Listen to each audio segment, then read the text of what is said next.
My friend was throwing a Halloween party with her sorority, and she'd invited me and a couple of other guys. It was a low-key event. Only a couple dozen people would be there, but I preferred that type of scene, so I was excited about it. I was running about an hour late, but I was sure nobody would be there until at least an hour after it started, so I wasn't too worried. My costume was lazy, just the first thing I saw at Party City, a firefighter with a bloody axe. I called an Uber around 7 and let everyone know I was on my way. My driver pulled up in a trash Kia, missing its front bumper and windows tinted nearly pitch black. He rolled down his window and called my name. The guy was wearing sunglasses, even though it was completely dark out, and he had a nasty rash on his face. He had oily, matted hair that clung to his sweaty face. I hesitated a bit before getting in the car, but decided I was being too judgmental and got in. The ride was quiet at first, but then he asked me about my costume. I told him I was on the way to a Halloween party and had to get something last minute. He laughed this awkward, squeaky laugh and told me he'd never been to a party. He went into this monologue about how he never said more than a few words throughout high school, and that people wouldn't even look at him. He started to get mad just remembering it, and hit the steering wheel, then his forehead, while in the middle of his story. He was barely paying attention to the road, and I was sure we were going to crash. I told him it was all right and begged him to keep his eyes on the road. He managed to chill out after a bit and apologized. As we pulled up, he didn't unlock my door for a while and just stared at the house. He muttered something about missing out on life and finally unlocked my door. After I got out, he stayed parked in front of the house until I walked into the living room. The party was mellow. I started drinking immediately to get in a better mood after that guy ruined my spirits. A few drinks in and I was starting to have fun again. The girls who invited me were singing karaoke on the TV, and my friend was jamming out on the guitar. A couple of games of beer pong later, and I had all but forgotten that miserable Uber ride. That was when, around 10, I noticed someone new sitting in the living room. It was a tall, stocky man in a hoodie and a mask of Jason from Friday the 13th. I wondered who had invited him, seeing as everyone was accounted for.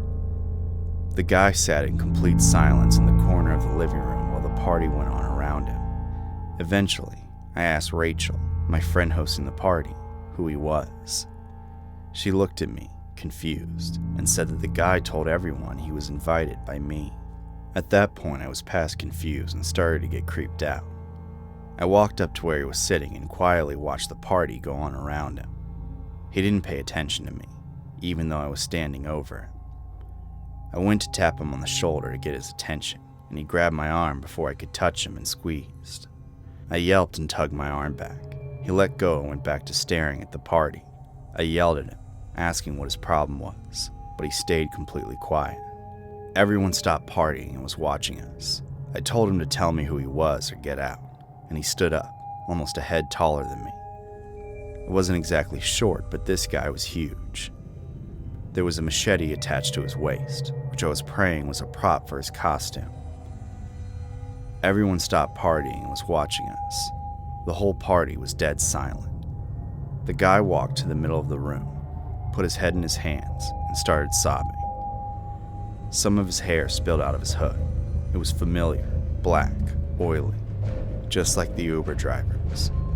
We all backed up, while his sobbing turned into screaming.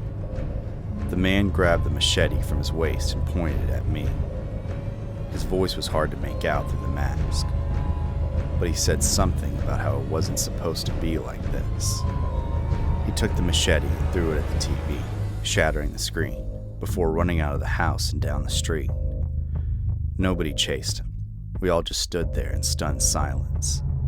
I was pumped full of adrenaline after genuinely thinking I was about to die. The first person to break the silence was Rachel, asking if she should call the cops, but there wasn't much of a point. We all left right after that, but I didn't call an Uber. I'm not sure if that guy was my driver, but I can't think of any other good explanation. He was seriously crazy, and I'm just glad nobody got hurt. But I know things could have gone much worse, so since then, I've gotten a lot more cautious about whose car I get in. Even though we were way too old to be trick-or-treating, My friend Jason sent our group chat a text asking if we all wanted to get together in costume and hit up a few houses for free candy. We hadn't heard from Jason in a few days, so it was a bit of a surprise. We all agreed that it could be fun, and planned to meet in one of the neighborhoods known to have the best candy, even though it was a bit remote. I was feeling lazy with my costume, so I dressed up in a black sheet and mask to go as the Scream guy. When we met up, most of my friends had similar ideas, with a Barack Obama and a Joker. The odd one out was Jason. Well, I assumed it was Jason, because he was the only one whose face I couldn't make out. Jason was wearing nothing but a black bodysuit covering everything, including his face and some torn up clothes covered in fake blood. The fact that the costume was so bad made it the most unnerving costume of any of us. We got going around the block. There was only a dozen or so houses on the entire street, so we took our time to talk and mess around. There were a few weird looks from the people answering the doors, but they still gave us candy before we left. One house had a big basket filled with oversized candy bars. I took 2, but the rest of my friends emptied the entire thing except for Jason. Jason actually hadn't said a word the entire time. Eventually, we ran out of houses on that block and had to decide what was next. Kyle, the guy dressed as the Joker, suggested we find another block and get even more candy. I was kind of done with trick-or-treating by then. It did feel childish, especially after seeing how everyone reacted to us being there. Jason finally spoke up for the first time that night. His voice was muffled, so it was a bit hard to understand him. His voice was also deeper than usual, but I figured that was also the costume.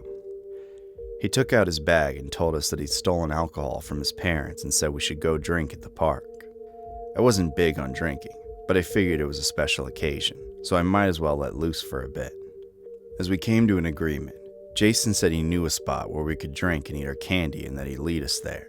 I was the only one getting a weird vibe, but after everyone else agreed to it, I gave in and decided to follow Jason. We ended up on a trail that started at the end of the block. It was dark, and the only light came from our phones. We walked for around 20 minutes before finally making it to a spot in the canyon off trail.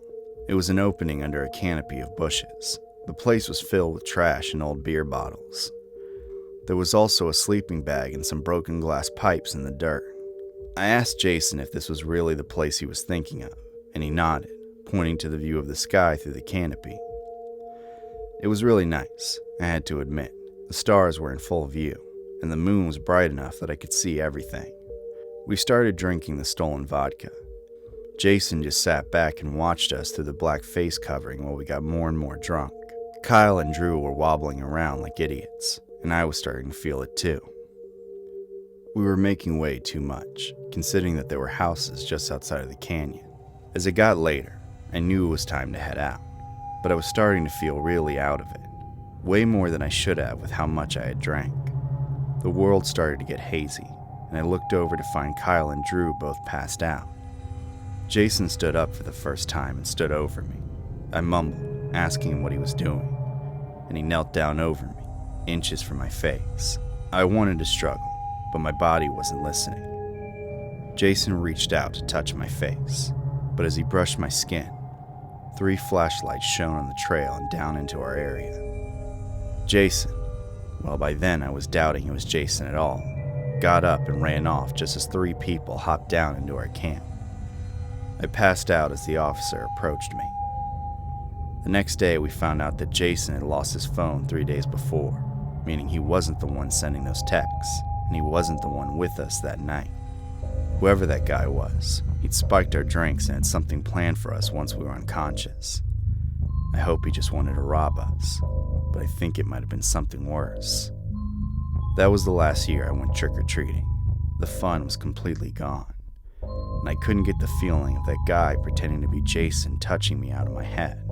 We never talked much about the incident, and the police never found out who the guy was. I hope he gets caught eventually, and that I never run into him for the rest of my life. Halloween storms always carry extra intensity, as if they somehow match the mood of that day in the year.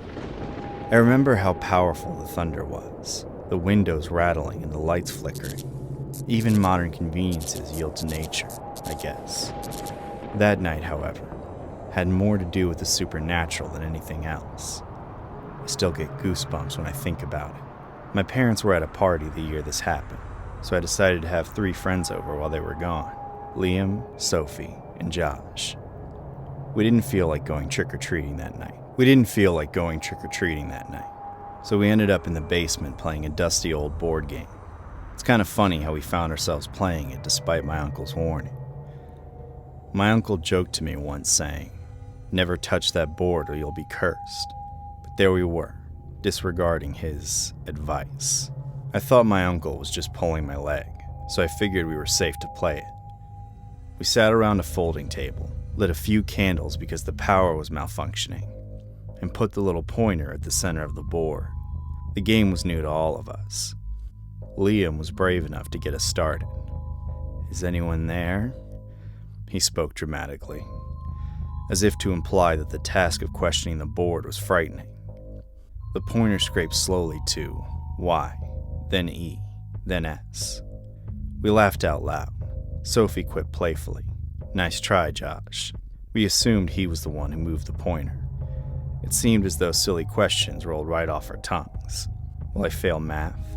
Will Sophie marry a rock star? The responses from the pointer on the board made us crack up even harder. I almost forgot the storm outside by this point. The water dripping from the basement ceiling into a rusty pan below didn't even faze me. Then, something strange happened. Without anyone asking, the pointer shifted again, this time on its own. It went from B to U, spelling BEHINDYOU. Behind you. Our laughter was cut short. How did that... Josh turned quickly when the pointer landed, expecting something or someone to be there. All we saw was the furnace looming in the shadows. I couldn't believe it. I knew I saw the pointer move to those words, but there wasn't any logical explanation for it. "Okay, which one of you?" I started. Before I could finish, though, we all heard a heavy thunk rattle through the pipes overhead. Nobody moved a muscle. We all made eye contact, and then Liam suggested, "Wind." It wasn't convincing, his voice cracking from the uncertainty in his belief. "Old house, right?" Then another noise. This time it was lighter, like a shoe scuffling the concrete. What was that? Sophie was the next to speak. "But basements don't have wind." She said it intensely but quietly, as if to get our attention without disturbing someone in the next room. I grabbed the flashlight cautiously, its beam shaky, and surveyed the room. Boxes, shelves, and the furnace. "Okay, nothing out of the ordinary. Let's just pack it up," Josh suggested. "Wait," I said. I had to know how. "One more question." I placed my fingers on the pointer, and then I asked the board, "Who are you?" It moved instantly, without hesitation. This can't be good. S-T-A-Y. Stay. Suddenly, the candle flames bent sideways, as if someone had breathed on them to put them out. A chilling draft cut through the room, goosebumps forming on my arms. "We're done," Sophie snapped, standing up as she tried to grab the board. But before she could, we noticed something in the corner of the room had stirred.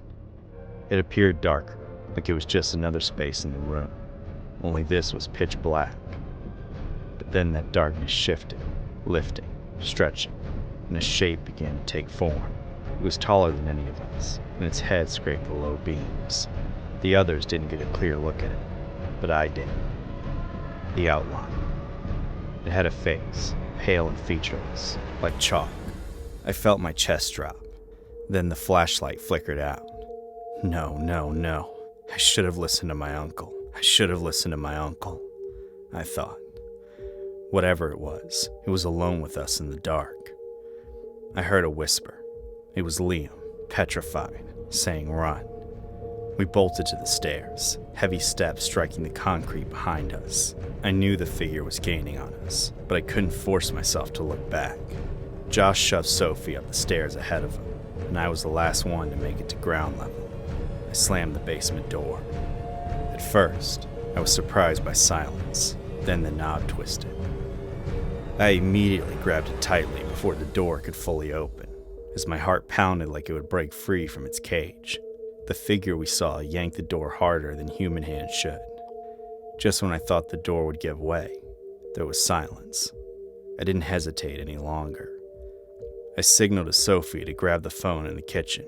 She dialed 911 frantically, informing the operator of what we had just witnessed. My friends huddled in fear as I kept a hand on the doorknob at all times. Minutes later, a police officer arrived, and as if on cue, the power miraculously came back on.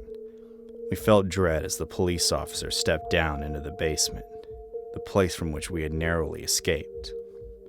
He flicked on the light and began rummaging through boxes and shelves, peering at the furnace. Nothing out of the ordinary so far.